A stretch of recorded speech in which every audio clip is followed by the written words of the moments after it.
Everyone sees it on the horizon, you can't really miss it. It's so much part of the fabric of Glasgow. But unless you're studying here, or unless you deliberately come up to visit, most Glaswegians will have driven past it, walked past it, but will have never set foot inside its gates. Which is a real shame, because it's open to the public and you can come up and wander around.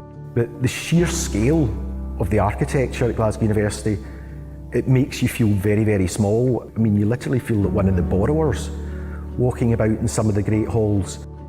They're designed and built on such a scale that they can be quite intimidating.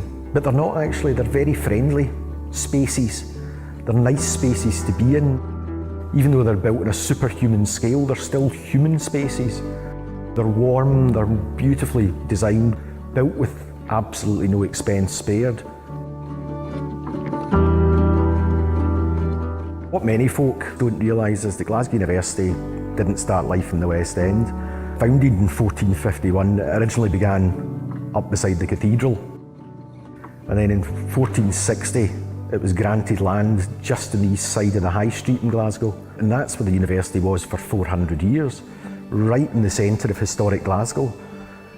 Needless to say though, as the Industrial Revolution came along, what had been well-to-do parts of Glasgow all of a sudden found themselves hemmed in by factories, furnaces, belching chimneys, and actually a great deal of poverty and disease.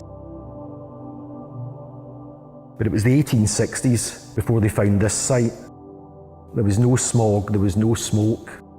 So it all sort of became part of a new narrative. Glasgow University really reinvented itself up here. This was almost like a new start for a new age. We're in the industrial age, we're no longer medievalists. Everything had to be modern and new.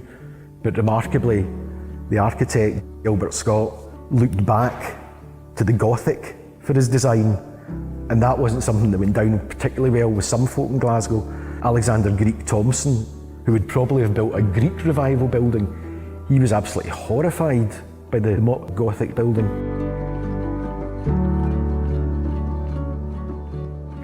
Thomas Annan, really the father of modern Glasgow photography, he'd been commissioned in the 1860s to take pictures of the area around the old university, and Thomas's son, James, carried on that tradition.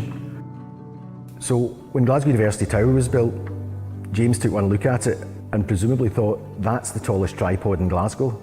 I can get great photos of the city from up there. So James and his assistants carried all their kit up to the top of the tower, only to discover that the city was so polluted, so shrouded in smog and soot, that they could see hee-haw. If they looked west, it was okay, but if they looked east, the whole city centre was just under one heavy fog of smog. So they had to climb down again with no photographs. The only time of the year that they could actually get perfectly clear photographs across the whole of the city was during the Glasgow Fair.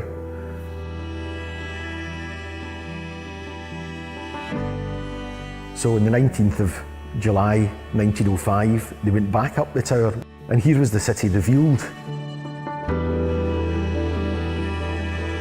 When you looked east, the whole of Glasgow laid out before you like a map, with an absolute forest of chimneys, all these factory chimneys. The factories that gave Glasgow its great wealth, its great industrial wealth, its industrial global fame, were all having 2 weeks down the water, and the city was lying quiet.